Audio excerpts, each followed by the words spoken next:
लोग आते हैं हमारे क्लिनिक में और पूछते हैं कि हमें रोज़ कितनी कैलोरीज खानी चाहिए और ये किस किस चीज़ों से प्रभावित होती है। तो आज की वीडियो में हम यही कवर करेंगे कि आपको अपनी कैलोरीज कैलकुलेट कैसे करनी है, कि आपको रोज़ कितनी कैलोरीज खानी है। Welcome to holistic health with Garima. आसान भाषा में इजी और इंटरेस्टिंग हेल्थ टिप्स के लिए बने रहिए हमारे साथ। चैनल को अभी तक सब्सक्राइब नहीं किया तो जल्दी से कर लीजिए। हाय, वेलकम बैक। तो अब कैलोरी कैलकुलेशन के लिए कुछ चीज़ें हैं जो आपको निकालनी है।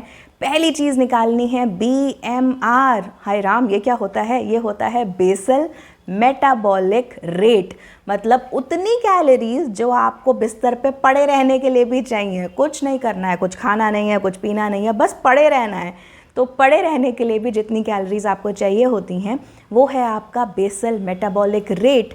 कैलकुलेट कैसे करते हैं? थोड़ा सा डिफ़िकल्ट सा फॉर्मूला है उसका। वैसे तो मैं यहाँ पे स्क्रीन पे वो शो भी कर रही हूँ आपको, उससे कैलकुलेट आराम से कर सकते हैं। बट बहुत सारे गूगल पे ऐसे टूल्स हैं जिनको यूज़ करके आप आराम से निकाल सकते हैं अपना बेसल मेटाबॉलिक रेट। अब बेसल मेटाबॉलिक रेट हो गया वो एनर्जी, उतनी कैलोरीज जो आपको पड़े रहने के लिए चाहिए, कुछ नहीं कर रहे हैं आप। लेकिन ये आपकी टोटल कैलोरीज नहीं है। टोटल कैलोरीज कैसे निकालनी है? टोटल कैलोरीज निकालने के लिए आपको अपने BMR को मल्टीप्लाई करना है आपकी फिजिकल एक्टिविटी से। मतलब एग्जाम्पल लेते हैं, अगर मैं सेडेंटरी लाइफस्टाइल फॉलो करती हूँ, कोई एक्सरसाइज नहीं करती, बस अपना घर का हाउस होल्ड छोटा छोटा जो काम करते हैं वो करती हूँ, और मैं कुछ वॉक पे नहीं जाती, कोई एक्सरसाइज नहीं करती, कुछ भी नहीं, तो आप मल्टीप्लाई कर सकते हैं उसको 1.2 से।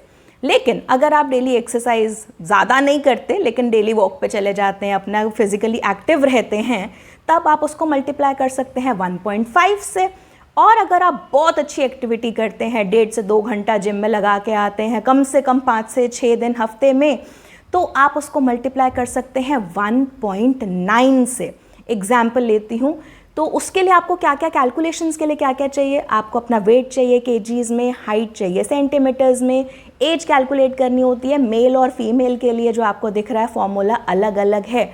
तो अपने हिसाब से अपना कैलकुलेट कर सकते हैं या फिर सीधा गूगल से निकाल के कर लो।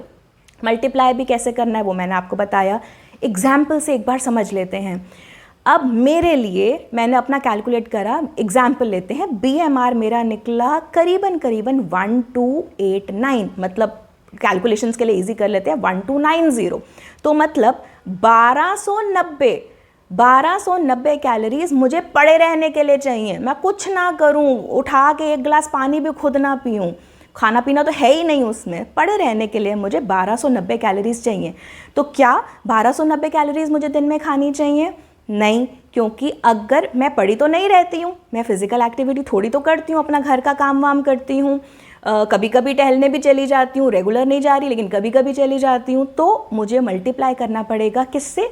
1.2 से। तो 1.2 से मल्टीप्लाई करा जब मैंने 1290 को, तो करीबन 1550 निकल गया। ठीक है, एग्जैक्ट नंबर्स नहीं ले रही हूँ मैं, क्योंकि उसके लिए आप फिर डिफ़िकल्ट कन्फ्यूजन आ जाएगी, तो मैं एग्जाम्पल ले रही हूँ सिर्फ। तो 1550 करीबन आ गया। अब ये 1550 कैलोरीज हैं जो मुझे रोज़ लेनी चाहिए इस वेट को मेंटेन करने के लिए। अब अगर कम करना है तो क्या करना है? आसान है, ज़्यादा डिफ़िकल्ट नहीं है। तो ये 1290 आ गई कैलोरीज आपकी, कि इतनी चाहिए जो आप हैं उतना ही रहने के लिए, मेंटेन करने के लिए। लेकिन अब मुझे अगर वेट रिड्यूस करना है, अगर तरीके से सलीके से वेट रिड्यूस करना चाहते हैं, जो कि होता है करीबन आधा किलो वेट पर वीक, तो उसके लिए आपको माइनस करना है 500 से।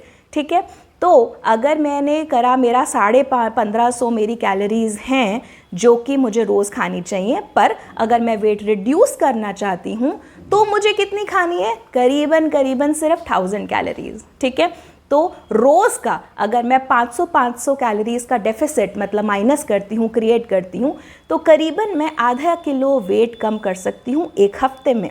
ओके, अब अगर वेट बढ़ाना है तो क्या करना है? प्लस 500। तो 1500, करीबन 1550 कैलोरीज जो मेरी नॉर्मल थी, उसमें मैं प्लस कर दूंगी 500 कैलोरीज तो मतलब 2000 कैलोरीज आपको रोज़ खानी है, ताकि आप करीबन ½ kg अपना वेट जो है इंक्रीज़ कर पाएँ। ठीक है, सिंपल है, बहुत ज़्यादा डिफ़िकल्ट नहीं है। गूगल में बहुत सारे ऐसे टूल्स हैं जिससे ये आप निकाल भी सकते हैं, लेकिन मेरा हमेशा पॉइंट ऑफ व्यू रहता है कि मैं आपको समझा दूं और ख़ुद कैलकुलेट कैसे करते हैं ये बता दूं। तो अब ये कैलकुलेशंस के लिए आपको जो जो चीज़ें चाहिए वो मैंने बता दी। अब ये किन किन चीज़ों से प्रभावित होता है, राइट? तो आपकी इसमें क्या क्या अफेक्ट करता है आपके BMR को, आपकी एज भी अफेक्ट करती है, height weight of course affect करता है, आपकी फिजिकल एक्टिविटी अफेक्ट करती है, आपका वेदर अफेक्ट करता है, आपकी मेडिकल कंडीशंस अफेक्ट करती हैं, आपका मसल मास कितना है वो अफेक्ट करता है, बहुत कुछ होता है। ऐसी अच्छी अच्छी वीडियोस के लिए, इजी वीडियोस के लिए सब्सक्राइब करिएगा मेरे चैनल को holistic health with Garima. Bye bye.